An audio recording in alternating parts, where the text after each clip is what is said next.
So let me ask you all a question. I'll just go around the table. But question really is that with tools like ChatGPT or AI, generative AI, there's so much excitement. I mean, I use the term flavor of the season. Couple of years ago, it was something else. People were using AR, VR, and everything else, and now it's suddenly AI, Gen AI. Will people lose jobs? Not lose jobs? What skills? So, what is, in your view, the most exciting part of generative AI, and what is the most scariest part? Juhi, you want to go?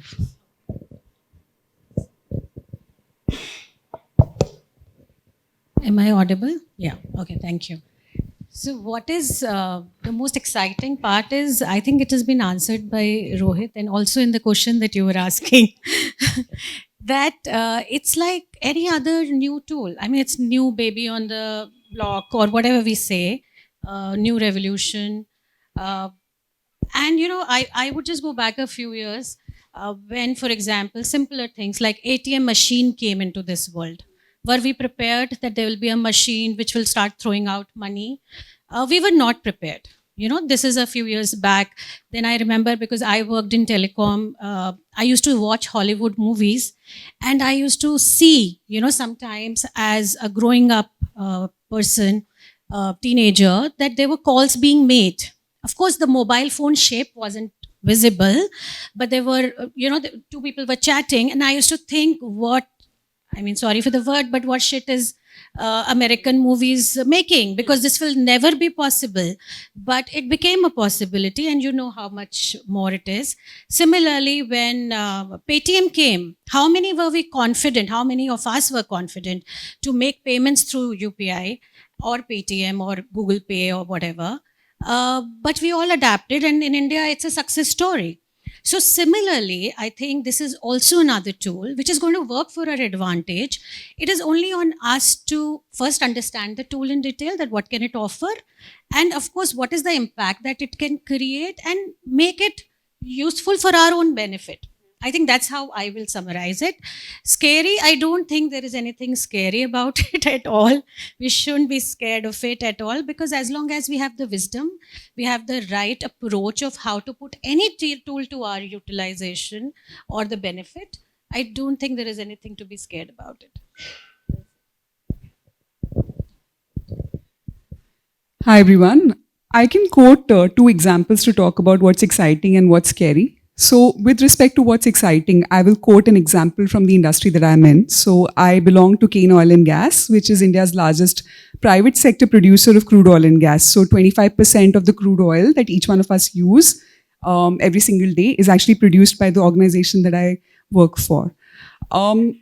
Being in an oil and gas sector, it becomes extremely important for us to be able to be very accurate about exploration. And by that, what I mean is that when we have a goal to move from 25% of India's crude oil production to contributing to 50% of India's crude oil production to contribute to the Atmanirbhar Bharat agenda that our Prime Minister has, it becomes extremely important for us to be able to explore the right prospects where we can have maximum production of crude oil and gas without causing harm to the environment. And this is usually a very, very niche and a technical field. I'm not entirely sure how many of us have had training in geosciences as we've progressed in our careers, but we have at Cairn Oil and Gas a niche set of stellar geoscientists who are working on exactly this as their day job, right? And what I see is that AI, especially generative AI, has potential to look at leapfrogging their work by several generations.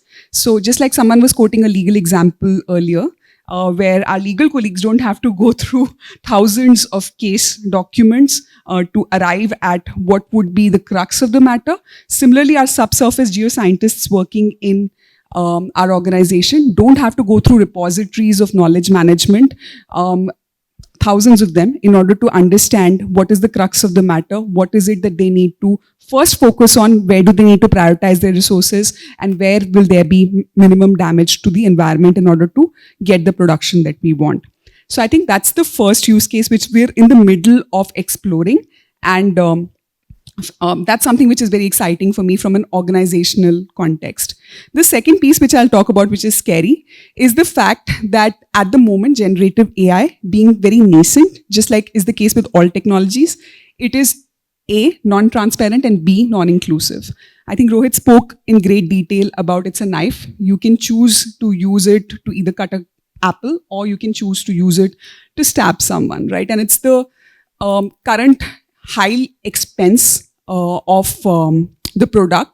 All of us, of course, have used ChatGPT in the past, or Bard, or other examples of generative AI, but we also recognize that at least ChatGPT at the moment has data only up to 2021. And if you were to sign up as an organization to take up generative AI tools for your organizations, first of all, Microsoft has an association with OpenAI, the organization which owns the ChatGPT tool, and they have priced their solutions at very high price points.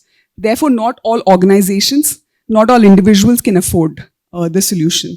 And by consequence of that, the gap between the haves and the have-nots would further widen. The digital divide would further widen. And that's something which I think all of us are not very comfortable with.